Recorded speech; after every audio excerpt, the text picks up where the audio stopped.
Okay, we've got a user called known as Jay, and they want to do a pressure plate that stays down when you stand on it and comes back up when you walk off of it. So let's start by making the actual pressure plate. I'm just going to make a square one for the ease of this, but this should work fine with meshes or anything like that. I'm just going to make, this is going to be the actual button part. This will be the part that moves. So this is going to be, let's make it 4 by 1 by 4. That should do nicely. And we're going to want another one that's going to be the detector. And let's make this one a fair bit taller. How about we make it 4 by 4? It should be enough to detect. Actually, just make it taller. We'll make it 4 by 8.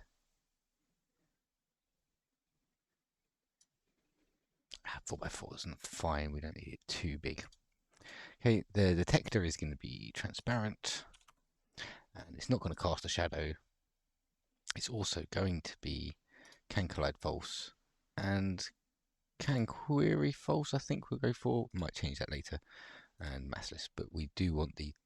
No, actually, we don't want it to touch. We want can query. There we go. That should do the trick. And then we're going to make these into a model, and this will be our button model. Now, I'm going to put the script straight into this.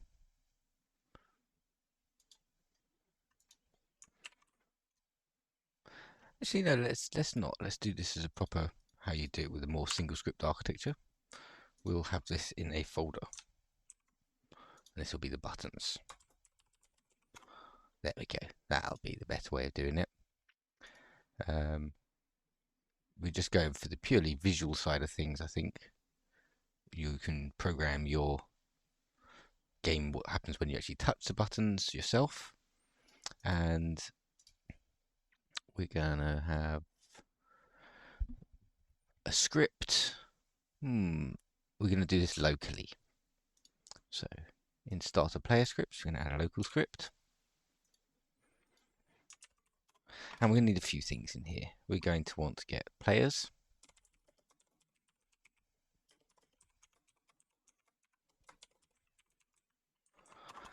And we're going to want to get the folder that buttons are in. So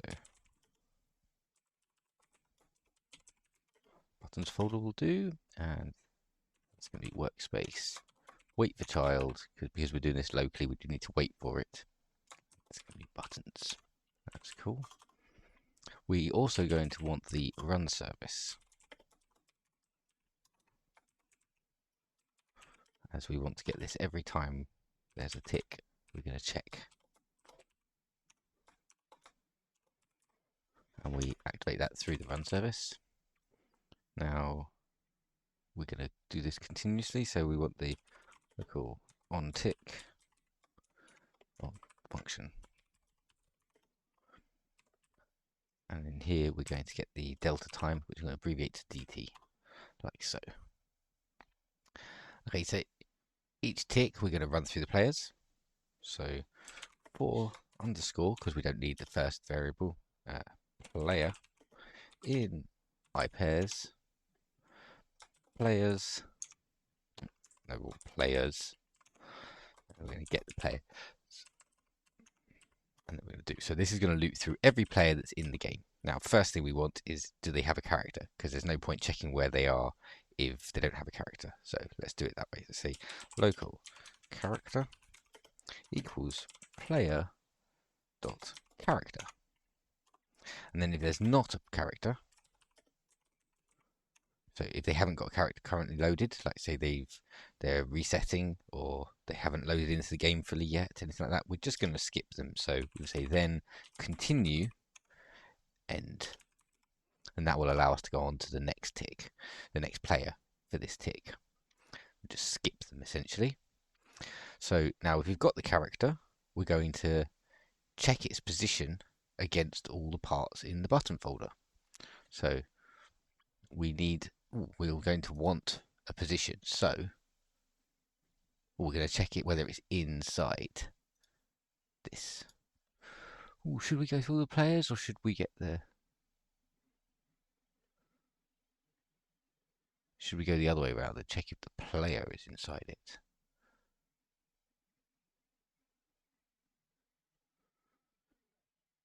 Hmm.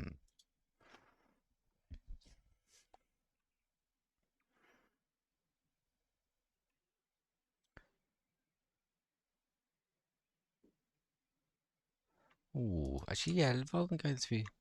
Yeah, we'll make a table of all the characters. There we go, that's what we'll do. Local. Root parts. That's what we'll call it. We'll just look for all the root parts. That'll be the most efficient by far. So you'll understand what I'm doing here in a second. So if there's a character, then we're going to say root parts. So we're just going to insert it. It can just be an array table dot insert. So the root parts is a table that we're putting it into, and then we're going to put in the character dot primary part, which will be the humanoid root part, no matter what it's called. Okay, so that will then, so now we'll have a table of all the root parts that are in there. And then we're going to loop through, or underscore, comma, detector. Oh no, actually, that's all button.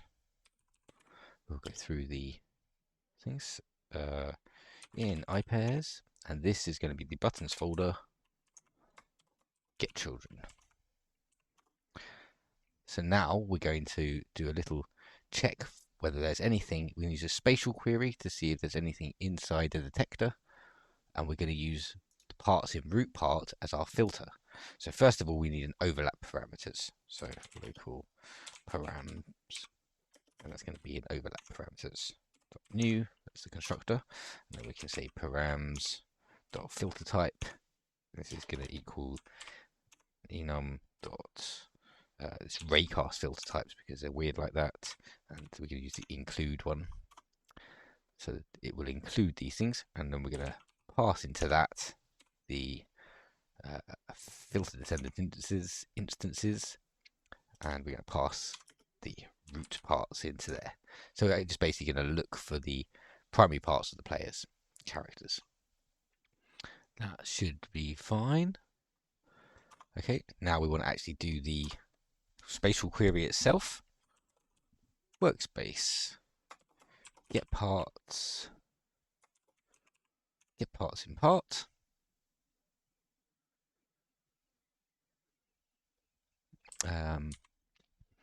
It would be more efficient to use get parts in box than using get parts in part, especially as we've just got a square part. But if you've got something else like a cylinder, which you might want, so I'm going to use the get parts in part, which is slightly less efficient but gives you more versatility in terms of what shape you make that detector. Yeah, that will be fine. And then we're going to pass it the button dot primary part, like so. And better make sure that we set the primary part as the detector. Or should I just, yeah, no, that'll be fine. Okay. Now that we've got that, we're going to also check for the, we're going to pass in the parameters. So that's the params there that we just made. And so now it will find parts inside this part, primary part. So that's the detector here. So it will look for things inside this, but it's going to be limited to the things that are inside root parts. So it's basically only looking to see if there are character root parts inside the detector. It makes it really nice and efficient, and because they're quite small, even if you had a lot of buttons, this should be really quite performant. Now, we don't just want to do that, we need to actually assign that to something. So we're going to say local in part, like so, equals, and then we're going to do this. So now we can say this will return a table. Even if it's empty, it'll just be an empty table. It'll just be that will be the reply, the return, all that's returned in part. So we can't just say if in part. We need to actually look at the number of things in part. So if we can then say if the number of in part is greater than 0, then now we know there's something in it, and we can make this button activated. So this button will be activate button, and then else deactivate button. Okay, now let's separate those out into functions, what actually happens if they're being activated or not. Ooh. Yeah, that should be fine. Let's just do local function activate button. And we're going to pass the button. Local function deactivate button. Pass the button.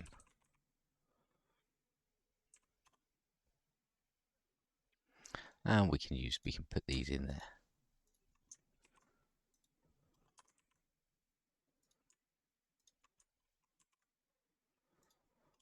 Like so. Perfect. Let's clean these up.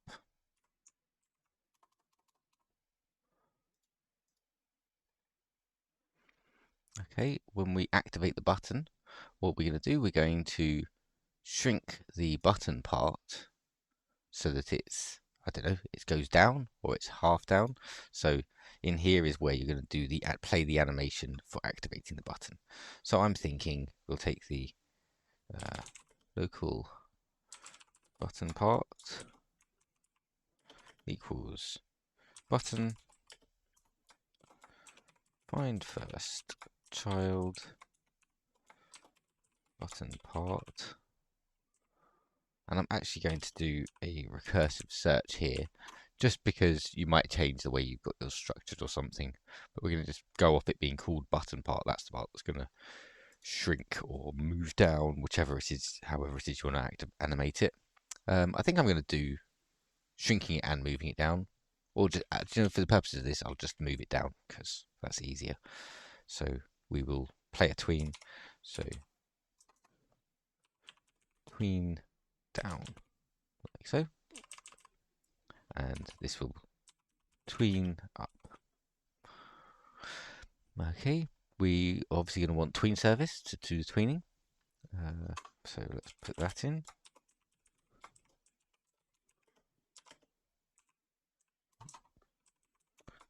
Get service, tween service, and we want the actual tween info. We might as well make that in the root.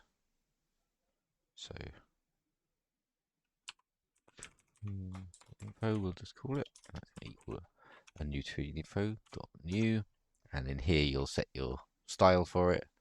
Let's just make it 0.5 for now, and we can change. You can change anything to how you'd like it. And we want to create that tween. So local tween equals, it's going to be the button part. Let's create a tween. So tween service create button part, and we're going to use the tween info that we just made, and then we will want to, we're going to want its original position. How about we store that somewhere? Store it on it. So before we do anything, let's store an attribute on each button. So for underscore comma button in iPairs buttons folder, get children do, and in here we're going to store its position that it should be when it's down, and its position where it or it will just store its position where it is currently. So we can say button set attribute, and we're going to call the attribute original position. Let's make it original C frame so we don't mess anything up. C frame, and it's going to be the button dot button part dot C frame, like so. Yep, and then now we've got every one of them's got an origin stored on them as an attribute, which we can then use. So now we can say it's C frame. I like to put them in this so that that's going to equal the button get attribute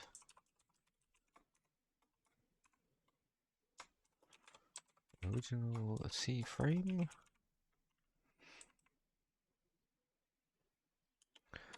times C frame dot new, and how about we just go, so you can obviously adjust how you exactly want it.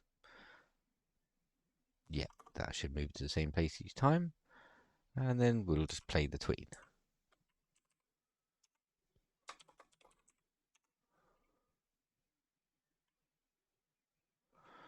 And we're going to do much the same,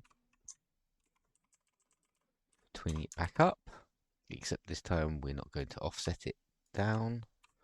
Wait a second, that's going to go up. We want it to go down. Okay, now that's done. Ooh, what have we got going on here? Oh, it should be that one, and then that one. There we go. Yeah, just deleted too much off the end of that one when I moved it down. Okay, we don't want these notes in here anymore. Just confusing things. Okay, so that moves each of them down. We've set the original part.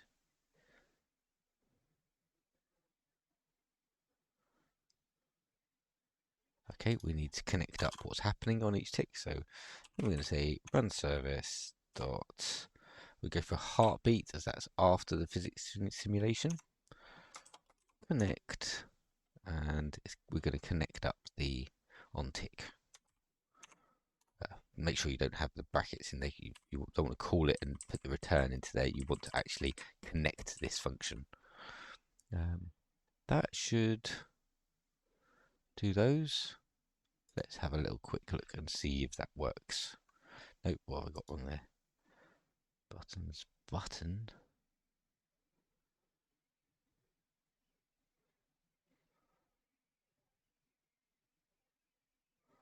Have I spelt something wrong?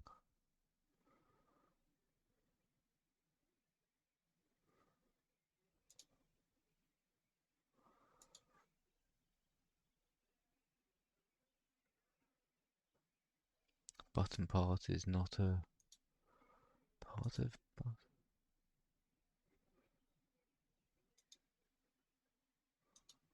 Is it because it's not actually done yet? Let's just see if that's the case by waiting a moment here. Task.wait. Just to see if that's what's going on there. Ah, it is. Okay.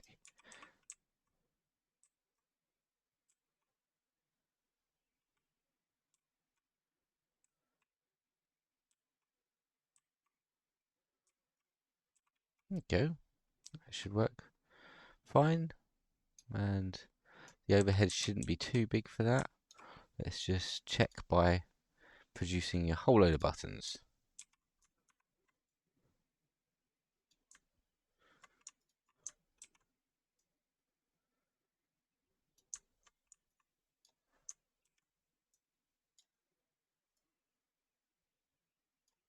Yeah.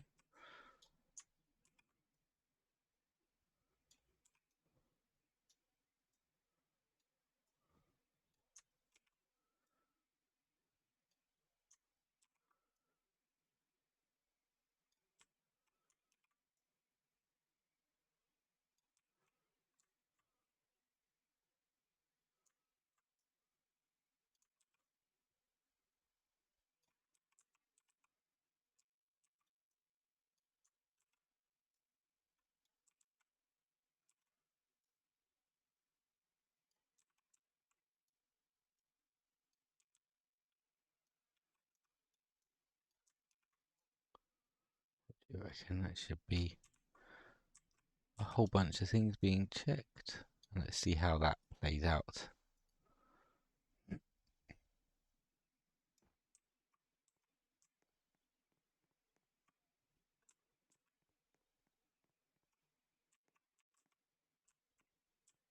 Yeah, doesn't seem to be stressing anything too much.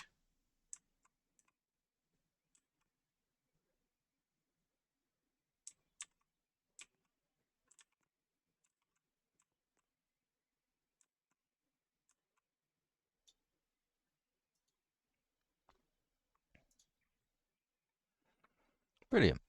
I hope that's of some help.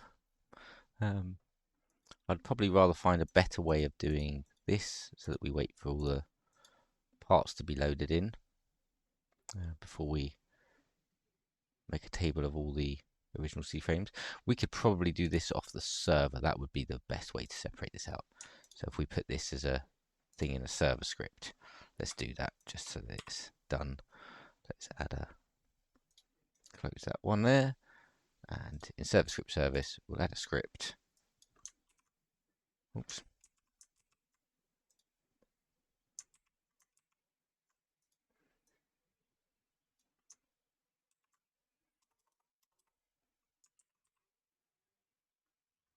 Oops. Okay, we want this whole thing, so we'll copy all of that and put that in there. We don't need to wait. We will just get the, don't need to wait for this either. We can just do this instantly. Not that it'll make much difference, but I think it's just better to show you that. And we can now delete these parts, but we still want the button folder being referenced there. And let's try that now. Nope. Part parameter must be base part.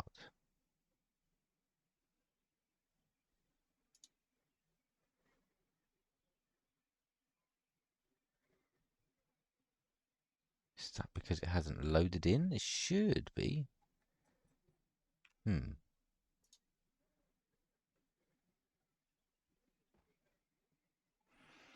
I see. It does do that just for a bit. While it's loading in. Let's have a quick look at the actual buttons themselves. They all get their original C frame. That's good. Okay.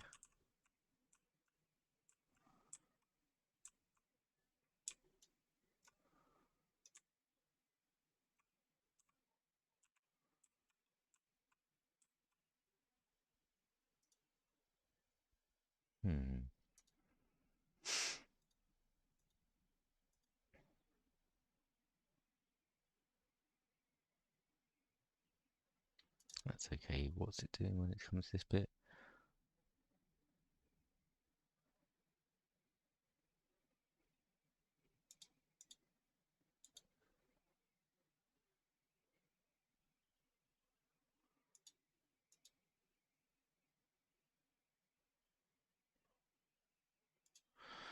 How about if there's not, we'll just skip it. So we can say, if not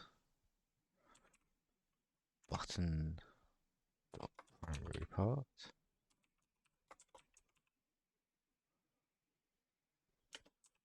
then continue end. Or do I need to make sure this is part? Let's just try that and see if that does it. Oh yeah, that fixes it. Basically, if the primary part hasn't loaded, you're trying to pass it nil and it doesn't like that. That solves everything. Cool, nice and neat.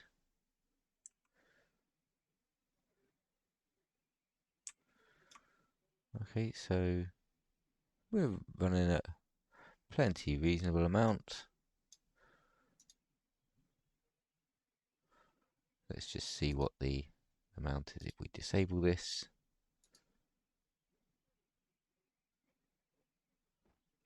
Yeah, barely making a difference. So give it a second to settle down.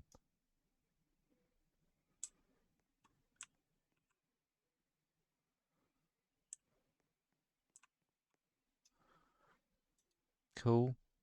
A couple of little bits more that we can optimize here. Let's remove all these buttons again.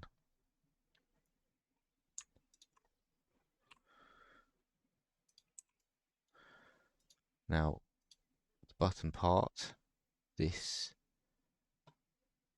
we do want it can collide if you want to be able to stand on it. You can change that if you want. We don't need to touch on it. It should be anchored for sure. Massless doesn't hurt. And that's good. The detector I already did. We don't want it casting shadow. And it should be anchored and everything. Fantastic. Cool. That should be well optimized enough. Cool. Hope you find that useful. How to make a pressure plate.